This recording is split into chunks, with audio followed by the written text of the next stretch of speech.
آزمائش آ جاتی ہے، بڑے بڑوں پہ آ جاتی ہے، لیکن بعض اوقات بڑی تکلیف ہوتی ہے جب اس بندے کو لوگ کٹہرے میں کھڑا کر دیں جس کا جرم ہی کوئی نہیں، اس شخص سے لوگ سوال جواب شروع کر دیں جس بیچارے کے خیال میں بھی وہ بات نہیں، پھر وہاں وضاحتیں دینا، نہ کردہ گناہوں کی وضاحتیں دینا، یہ بڑا بوجھ بنتا ہے، بڑی تکلیف ہوتی، اور لوگ کرتے ہیں یہ کام۔ پھر اللہ تعالیٰ جب بندوبست فرمائے، صحیح بخاری میں حضرت جریج کا ذکر فرمایا، جریج نفل پڑھ رہے تھے، ماں نے آواز دی، وہ آ نہیں سکے، نماز میں تھے، ماں ناراض ہو گئی، اس نے ہاتھ اٹھا کے کہا اللہ یہ اتنی دیر تک مرے نہ جب تک کسی بری عورت کا منہ نہ دیکھ لے۔ کسی اور کی دعا کے لیے سند نہیں ہے کہ وہ تیرے حق میں ضرور قبول ہوگی، لیکن ماں باپ کی دعا کے لیے میرے نبی پاک نے سند بیان کی ہے۔ سید عالم صلی اللہ علیہ وسلم فرماتے ہیں جب بھی ماں باپ اولاد کے لیے ہاتھ اٹھاتے ہیں رب ضرور قبولیت کا شرف عطا کرتا ہے۔ تو جہاں سند موجود ہے نا، کچھ افتتاح ابا جی سے بھی کرا لینے چاہیے، کچھ کام شروع کرنے سے پہلے صرف اماں سے ہی دعا کرا لینی چاہیے، یہ والا افتتاح بھی بڑے کام کا ہے کیونکہ یہاں سند بیان کر دیا میرے نبی کریم۔ تو جناب جریج کی ماں ناراض ہو گئی، کہنے لگی اللہ اس نے میری بات نہیں سنی، اب تھے تو وہ نیک، لیکن رب کریم کی حکمت کا تقاضا ہے، ماں کی دعا کو بھی قبول کرنا تھا، اللہ نے آزمائش میں مبتلا کر دیا۔ والدہ تو چلی گئیں، وہ ایک خیمے میں، ایک کٹیا میں، ایک جھونپڑی میں عبادت کرتے تھے، اللہ کو یاد کرتے تھے، رب رب کرتے تھے، اور لوگ ان کی بڑی تعریف بھی کرتے تھے، لوگ ان کے ارادت مند بھی تھے، عقیدت مند بھی تھے، اہل محبت بھی تھے۔ ایک عورت آ گئی، بس وہ اللہ کی حکمت پوری ہونی تھی، اس نے آ کے پہلے تو انہیں اپنی طرف مائل کرنا چاہا، جب نہ مائل ہوئے تو الزام لگا دیا۔ یہ ہمارے دور کا تقاضا ہے، لوگ پہلے آپ کو اپنے حق میں قائل کرتے ہیں، اپنی فرما برداری میں لانا چاہتے ہیں، اگر آپ نہیں آتے تو پھر وہ آپ کو مجرم قرار دے دیتے ہیں، یا میرے ساتھ چل ورنہ پھر میں تیرے خلاف پراپوگنڈا کروں گا۔ دو ہی باتیں، پہلے اس نے قائل کیا، جب جناب جنیج قائل نہ ہوئے تو اس نے قریب ایک چرواہا تھا، اس چرواہے کے ساتھ جا کے منہ کالا کیا، مقررہ وقت پہ بچہ پیدا ہو گیا، لوگوں نے کہا کس کا ہے، کہنے لگی اس خانقاہ میں، اس حجرے میں عبادت کرنے والے کا ہے۔ اگر کسی دیندار پر ذرا سا بھی الزام لگ جائے تو آپ یقین کریں کہ بڑے بڑے خوفناک لوگ بھی نیک ہو جاتے ہیں، جن کا اپنا سارا ماضی کالا سیاہ ہو وہ بھی اجالوں کے راہبر بن جاتے ہیں، جن کی اپنی زبانیں ساری زندگی آلودہ رہی ہوں وہ بھی بڑے بڑے اعلیٰ سچ بولنے لگتے ہیں۔ اعلیٰ کچے میرے مکان کی دیوار کیا گری، لوگوں نے تو میرے صحن میں رستے ہی بنا لیے۔ بڑے لوگ آ جاتے ہیں، پھر بڑا کچھ کرتے ہیں اور بڑے بڑے خوفناک جملے کستے ہیں، بس کو نقطہ جو ہاتھ آ گیا، ایسا جیسے گرنے کا انتظار کر رہے تھے۔ اب جناب لوگ اٹھے، احتجاج شروع ہو گیا، شور پڑ گیا، یہ بابا بڑا نیک بنتا تھا، نفل پڑھتا تھا، عبادتیں کرتا تھا، دیکھو اس کا حال کیا ہے کہ اس نے ناجائز بچہ پیدا کیا۔ بغیر تحقیق کے میں کہہ چکا ہوں کہ الجھے الجھے بکھرے بکھرے روز و شب دیکھے گا کون، لوگ تیرا جرم دیکھیں گے، سبب دیکھے گا کون، لوگ تیرا جرم دیکھیں گے، سبب کوئی غور نہیں کرتا کہ وجہ کیا تھی۔ او بھائی کچھ تو مجبوریاں رہی ہوں گی، یوں ہی کوئی بے وفا نہیں ہوتا۔ الزام لگا دیا، شور ہوا، احتجاج ہوا، دنیا کٹھی ہوئی، ان کا انہوں نے حجرہ گرا دیا، مارا بھی، پیٹا بھی، ایک نیک آدمی کو بدنام بھی کیا، برا بھلا بھی کہا، گالیاں بھی دی، جو کر سکتے تھے کیا۔ اب جب سزا دینے لگے نا تو جناب جریج کہنے لگے تھوڑی سی اجازت دیتے ہو، مار تو تم نے دینا ہی ہے۔ کہا جناب ٹھیک ہے دیتے ہیں۔ انہوں نے کہا صرف 2 نفل پڑھنے ہیں۔ اب وہ نفل پڑھ رہے تھے تو لوگ اس وقت بھی کہہ رہے تھے فراڈ ہی کر رہا ہے، دھوکہ ہی دے رہا ہے، چونکہ ذہن بن گیا نا، بدگمانی آ گئی۔ انہوں نے 2 نفل پڑھ کے ہاتھ اٹھائے، کہا اللہ جانا تو میں نے ہے، پر اس رسوائی کے ساتھ جنازے تک نہیں خراب ہو جاتے، قبریں تک نہیں لوگ بدنام کر دیتے، کہ اللہ جانا تو ہے پھر اس رسوائی کے ساتھ، تو میری مدد فرما، اب تو میرا کیس تیری ہی عدالت میں ہے، تو رحمت کا دروازہ کھول۔ ہاتھ اٹھائے، دعا مانگی، نفل پڑھے، پورے مجمع پہ نظر دوڑائی، کوئی نہیں تھا سپورٹ کرنے والا۔ کل تک جو کہتے تھے نا تیرے لیے جیئیں گے، تیرے لیے مریں گے، ساری عمر ہی آٹا گدہ ہے، لکھاں کیتے نہیں پیڑے، اب وقت آیا ہی تے محمد بخشا کوئی نہیں ہو بیٹھا نیڑے، ایک بندہ بھی نہیں تھا، ووٹر سپورٹر ساتھ دینے والا کوئی نہیں تھا. تو جناب جنید بچے کی طرف اشارہ کر کے کہنے لگے کوئی نہیں بول رہا، تو ہی بول کے بتا دے تیرا باپ کون ہے، تو ہی بول کے بتا دے کون ہے. اللہ اکبر. میرا رب جب چاہے تو بچے بولتے ہیں، رب چاہے تو گونگے بولتے ہیں، رب جب چاہے تو پھر پتھر بھی بولتے ہیں. جب کہا نا تو ہی بتا تو بچہ بولا اور بول کے کہنے لگا میرا باپ جریج نہیں، میرا تو وہ ہے جو بکریاں چرانے والا ہے، وہ میرا باپ. جب رب کریم نے توفیق دی تو بچہ بول پڑا. جب رب بندوبست کرتا ہے کسی کی عزت کی حفاظت کا تو پھر کوئی اسے رسوا کر سکتا. یاد رکھنا جب رب محافظ ہو تو پھر لوگوں کا پراپوگنڈا وہاں کچھ کر سکتا. لوگ کئی دفعہ بڑا گہرا جال بنتے ہیں، سازش کا رنگ بڑا گہرا ہوتا ہے، عام سادے آدمی اس کو سمجھ نہیں پاتے، اس پراپوگنڈے کا حصہ ہو جاتے ہیں، انہیں پتہ ہی نہیں چلتا یہ بات دراصل کیا کی جا رہی ہے. یہ کتنی گہری حسد کی آگ ہے جس کو لوگ بغض کے ساتھ ہوا دے رہے ہیں، اپنی عداوت کے ساتھ اس کو زیادہ جلا رہے ہیں. حضرت سیدنا عائشہ صدیقہ رضی اللہ تعالیٰ عنہ بیان کرتی ہیں، اور لطف کی بات یہ بھی بخاری میں موجود ہے. میں نے جناب جنید کا قصہ عرض کیا تو بخاری سے، یہ عرض کر رہا ہوں تو بخاری سے. یہ واقعہ میں حضور کی امت کے کسی ولی کا بیان کرتا تو لوگوں نے کہنا تھا ہماری سمجھ میں نہیں آتا. بعض لوگوں کا خیال ہے کہ داتا صاحب کی کرامت بھی نبی پاک کی بیان کریں.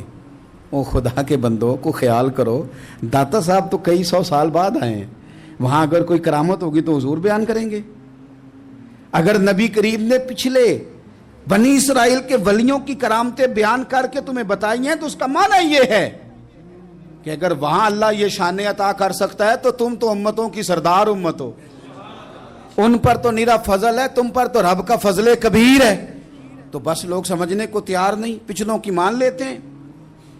جناب آصف بن برخیہ کی کرامت جو سورہ نمل میں آئی وہ تو مانیں گے، پر غوث پاک کی کرامت یہ پتہ نہیں عجیب فلسفہ ہے، اور کس طرح کا فلسفہ ہے یہ سمجھ سے بالاتار ہے کہ بنی اسرائیل کا کوئی ولی ہو تو اس کی کرامت ہو سکتی ہے اور نبی پاک کی امت کا ہو تو اس کی ہو ہی نہیں سکتی. کیا معنی ہے اس بات کا؟ اور لوگ ہیں کہ داد و تحسین دے رہے ہیں، واہ واہ کر رہے ہیں. اللہ تعالیٰ سمجھنے کی توفیق عطا فرمائے. حضرت عائشہ صدیقہ رضی اللہ تعالیٰ عنہ فرماتی ہیں ایک عورت تھی اور اسے نبی پاک صلی اللہ تعالیٰ علیہ وسلم نے وہ کلمہ پڑھ کے مسلمان ہوئی، مدینہ طیبہ آ گئی تو حضور نے مسجد نبوی شریف میں اس کے لیے مکان، ایک سادہ سا کمرہ ساتھ مسجد کے بنوا دیا، وہیں رہنے لگی.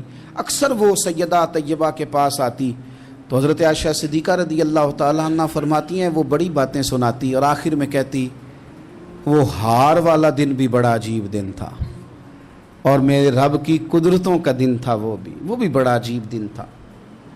سیدہ عائشہ صدیقہ رضی اللہ تعالیٰ عنہ ایک دن فرمانے لگی کہ تو ہار والے دن کا بڑا ذکر کرتی ہے، وہ کیا دن تھا؟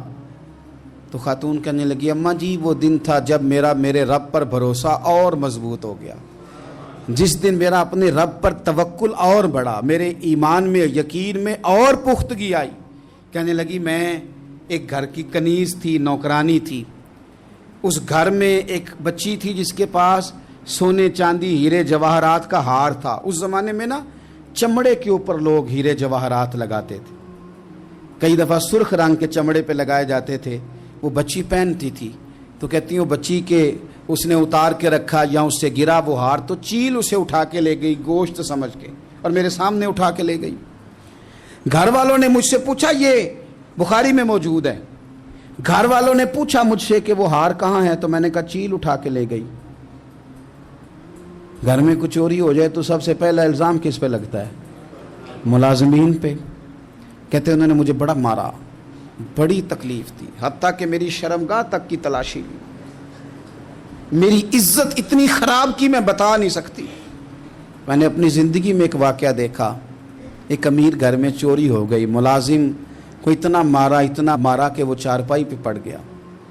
پولیس والوں سے اتنی مار پروائی گئی کہ وہ بیچارہ چارپائی پہ پڑ گیا اور پھر وہ اتنا بیمار ہوا اور کچھ دنوں کے بعد پتہ چل گیا کہ چور تو اپنا بیٹا ہے ان کا. پھر اس کا انتقال ہو گیا. اب وہ سیٹھ صاحب اور گھر والے آ کے نا مرنے والے کے کان میں معافیاں مانگ رہے ہیں، کان میں. تو میں نے ان سے پھر کہا تھا کہ یہ تو اب چلا گیا ہے، تمہارا زور چلتا تھا نا تو تم نے قانون خریدا اور تم نے اسے جتنا ہو سکا تم نے اسے مار پڑوائی. تمہارے پاس جو عدالتیں تھیں تم نے وہاں کارروائی کی. اب ایک عدالت قیامت کے دن لگے گی. یہ کمزور تھا نا, کچھ کر نہیں سکا. میرے نبی پاک صلی اللہ علیہ وسلم نے فرمایا سن لو, اگر سینگ والی بکری نے بغیر سینگ والی بکری کو تکلیف دی ہوگی نا تو قیامت کے دن اسے بھی بدلہ دینا پڑے گا کہ تیرے پاس سینگ تھے اور تو نے اسے مارا تھا.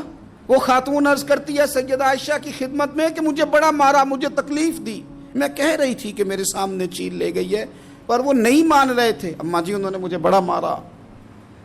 حضرت عائشہ صدیقہ کہتی ہیں پھر کیا ہوا؟ کہنے لگی اماں جی جب کوئی میرا مددگار نہ رہا, مجھے تکلیف دے رہے تھے, رسوا کر رہے تھے, تو میں نے اپنے رب سے مدد چاہی. میرے رب کی طرف میں نے توجہ کی. میں نے کہا مالک اب تو ہی میرا مددگار ہے. کہتی ہے وہ مجھے مار رہے تھے تو وہ چیل جو ہار لے گئی تھی وہی لے کے واپس آ گئی اور ہمارے سروں کے قریب لا کے اس نے جب اس ہار کو پھینکا وہ مجھے چھوڑ کے سائیڈ پہ ہوئے. وہ میری بے گناہی جان گئے, لیکن آپ کو بتاؤں اس دن سے میرا اپنے رب پر یقین اور بڑھ گیا. مجھے سمجھ آ گئی کہ جب انسان پورا ٹوٹ جاتا ہے اور جب کوئی چاروں جانب اس کا مددگار نہیں ہوتا تو رب تو ہوتا ہے نا, اللہ تو اس کا مددگار ہوتا ہے نا. وہ تو پھر اپنے اس بندے کی مدد کرتا ہے نا, پھر وہ تو توانائی دیتا ہے نا, وہ تنہا نہیں چھوڑتا. وہ تو آنسوؤں والوں کے آنسوؤں پہ بڑا کرم فرماتا ہے. وہ تو قسم پرسی میں آ جاتا ہے, اس کی رحمت بڑھ کے استقبال کر لیتی. تو بھائی جب آپ پر اللہ کی حکمت کے تقاضے پورے ہونے لگیں اور زندگی میں کبھی کوئی ایسا وقت آئے کہ آپ محسوس کریں کہ تنہا رہ گئے ہیں اور کئی اپنے بھی مخالفین کی جماعت میں نظر آنے لگے ہیں, تو اس وقت پھر دل, روح, زبان اور ذہن کو یکجا کر کے سمجھ لینا کہ جب ساری دنیا ساتھ چھوڑ جاتی ہے تو رب کی رحمتیں اس وقت بھی ساتھ رہتی ہیں اور اللہ کی مدد اس وقت بھی بندے پہ کرم نوازی کرتی ہے. ایک اور حدیث سنیں, لطف کی بات یہ ہے یہ بھی بخاری میں ہے, یہ بھی واقعہ بخاری میں ہے. اللہ اکبر. ایک شخص نے نا ایک بندے سے قرض مانگا. اس نے کہا مجھے قرضہ دو. وہ کہنے لگا کہ کتنا قرضہ؟ اس نے کہا 1000 دینار. دینار سونے کا ہوتا تھا, درہم چاندی کا ہوتا تھا. 1000 دینار چاہیے. اس نے کہا کوئی گواہ ہے تیرے پاس؟ غریب کا گواہ بھی کوئی نہیں بنتا. کبھی الجھ جائے نا کو بندہ تو کئی اپنے بھی کہہ دیتے ہیں کہ ہم اس کے قول فعل کے ذمہ دار نہیں ہیں. ایک غریب آدمی کو قرض کی ضرورت پڑ گئی, 1000 دینار چاہیے. میں کہہ چکا ہوں کہ درہم چاندی کا ہوتا تھا, دینار سونے کا. اب 1000 دینار لینا ہے. تو جس بندے سے اس نے کہا, اگرچہ وہ نیک بندہ تھا, اس نے کہا یار 1000 دینار دے دو. تو کہنے لگا کوئی گواہ ہے تیرے پاس؟ وہ کہنے لگا غریبوں کا گواہ کون ہوتا ہے؟ ہاں ایک گواہ ہے. کہا کون؟ کا میرا رب, وہ تیرے اور میرے بیچ گواہ ہے. اس نے کہا کوئی کفیل, اگر تو پیسے نہ دے سکے تو وہ بعد میں دے دے, یا تجھے کچھ ہو جائے تو وہ دے دے. اس نے کہا کفیل بھی میرا اللہ ہی ہے. میرے پاس اگر ہے تو رب کریم کا نام ہے, اگر اعتماد کر سکتا ہے تو کر لے. بندہ نیک تھا, اس نے کہا رب کے نام پہ, رب کی کفالت پہ, اللہ کو گواہ بنا کے میں تیار ہوں تجھے 1000 دینے کو. اس نے 1000 دینار دے دیا. وقت واپسی کا طے ہو گیا. وہ چلا گیا پیسے لے کے. اس نے پوری محنت کی کہ میں نے وقت پہ پیسے لوٹانے. پوری محنت بھی کر لی, اللہ نے مدد بھی کر دی, پیسے بھی اس تاریخ کو اسے مل گئے. بعض لوگوں کا تو لوٹانے کا دل ہی نہیں نہ ہوتا. فرمایا حدیث پاک میں کہ تو لوٹانے کا ارادہ کر, رب تیری مدد بھی فرمائے گا. لیکن یہاں بہت سارے لوگ کہتے ہیں خیر ہے, ارادہ ہی نہیں. تو پھر جس طرح کا بندے کا گمان ہو رب بھی اسی طرح کا معاملہ فرماتا ہے. اس نے پیسے جمع بھی کر لیے اور واپس دینے کو تیار بھی ہو گیا, لیکن رستہ بحری جہاز کا تھا, کشتی کا تھا, دریا کے رستے واپس آنا تھا. اب وہ جب آ گیا دریا کے کنارے تو بڑی کوشش کی پر وہاں اسے کوئی کشتی نہیں ملی. وقت پہ پیسے لوٹانے ہیں, سفر کرنا ہے, اب سواری میسر نہیں ہے. سوچ سوچ کے پریشان تھا کہ میں نے تو اللہ کے نام پہ لیے. اچانک دل میں ایک تجویز آئی. اس نے ایک لکڑی لی, لکڑی کو اندر سے کھولا, 1000 دینار اس میں بھرا. بخاری پڑھ رہا ہوں. اور ساتھ ایک خط بھی لکھا کہ یار میں پیسے پہنچانا چاہتا تھا پر مجھے کوئی چیز نہیں ملی دریا کے اس پار آنے، اللہ کے نام پر تیری طرف روانہ کر رہا ہوں۔ اور یہ کہہ کہ وہ لکڑی دریا میں رکھ دی، وہ لکڑی ڈوب گئی ہے، واپس آ گیا۔ وہ جس نے پیسے لینے تھے وہ عین مقررہ وقت پر دریا کنارے آیا، صبح سے سر شام تک اس نے انتظار کیا۔ دل ڈھلنے لگا تو دل میں خیال آ گیا کہ یار نہیں، اس نے دینے ہی نہیں، جھوٹا وعدہ کر گیا، پہنچا ہی نہیں وقت پہ۔ اب جب واپس لوٹنے لگا تو اچانک دریا میں ایک لکڑی تیرتی ہوئی دکھائی دی۔ کہنے لگا لے جاتا ہوں، شام کو روٹیاں پکانے کے کام آئے گی، ایندھن بنا کے جلا لوں گا، ہنڈیا پک جائے گی۔ لکڑی اٹھا کے جلانے کے لیے گھر لایا، گمان تھا کہ وہ نہیں آیا وعدہ کر کے، اللہ کو کفیل اور وکیل بنا کے اور گواہ بنا کے پھر بھی نہیں آیا۔ لکڑی لے کے گھر گیا، بخاری ہے، اور جب اس کو چیرا نہ کہ میں اس کی آگ جلاؤں گا، کھولا تو اندر سے 1000 دینار بھی نکل آیا، خط بھی نکل آیا۔ اب ذرا سمجھنا، اس کے دل میں بات کس نے ڈالی کہ تو لکڑی میں پیسے ڈال دے؟ اللہ نے۔ اس بندے کو مقررہ وقت پہ کنارے بھیجا کس نے؟ لکڑی صرف اسی کے ہاتھ آئی تو یہ بندوبست کیا کس نے؟ اللہ نے۔ گھر جا کے چیری تو پیسے بحفاظت اس تک پہنچائے کس نے؟ تو پھر ہمیں بھی توجہ اللہ کی جانب ہی کرنی چاہیے، ہمارے پہ دل کی توجہ رب کی طرف ہی ہونی چاہیے نا، ہمیں ادھر ادھر جانے کی، دیکھنے کی، بندوں پر غور کرنے کی ضرورت کیا ہے؟